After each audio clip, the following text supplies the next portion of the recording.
Nathan, before you were talking a little bit about one of the points of disagreement between us. I always have a great deal of respect for your ideas, even when I do disagree with them, which is the case here.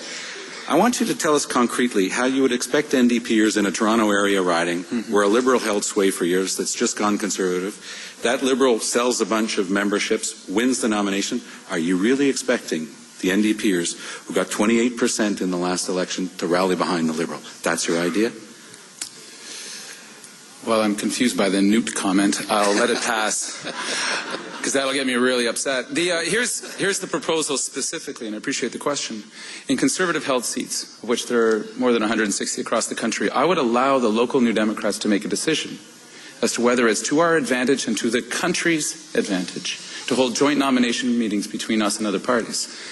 If the local riding association and the people on the ground who have the best intelligence know that it's not a good idea under a scenario that you just outlined, I, as leader, would say, fill your boots, go beat them straight on.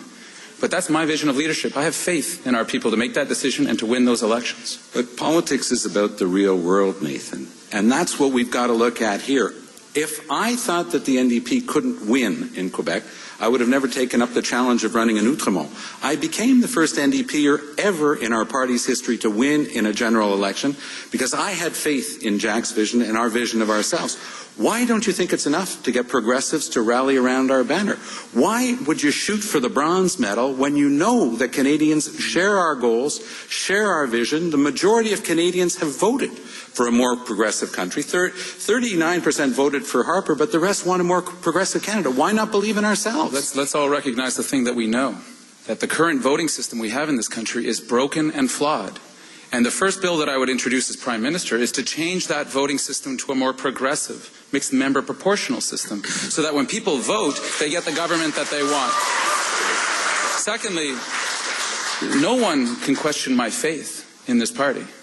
No one can question my work ethic over the last number of years in building up in places that we thought we had no hope.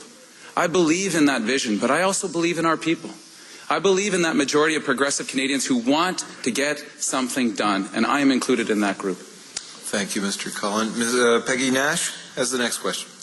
Well, I want to pick up on the last question, actually, because, of course, in the last federal election, we won 102 seats.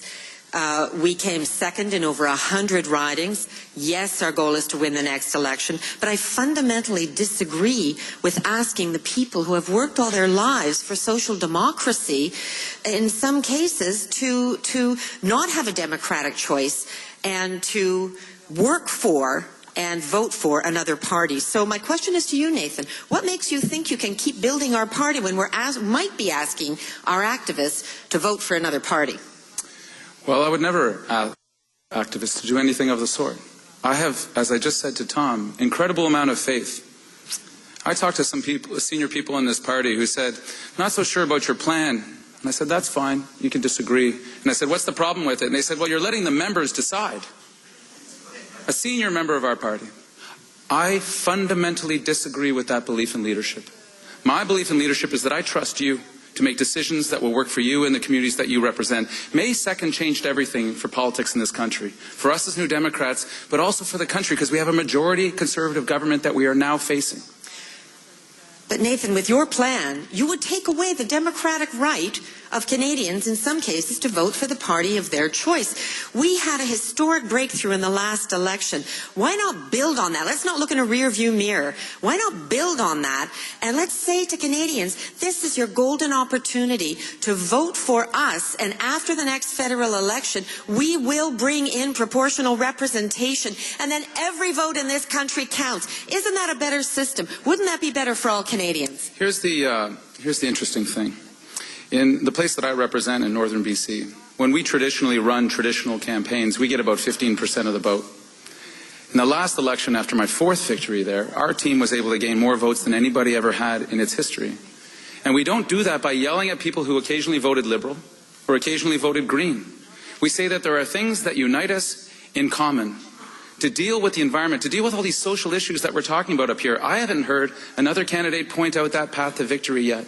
And if you're saying that I will roll the dice in 3 years and hope that we can stop Stephen Harper, look to somebody else. I want to ensure that we win in 3.5 years, and this is the plan to do it. Thank you, Mr. Cullen.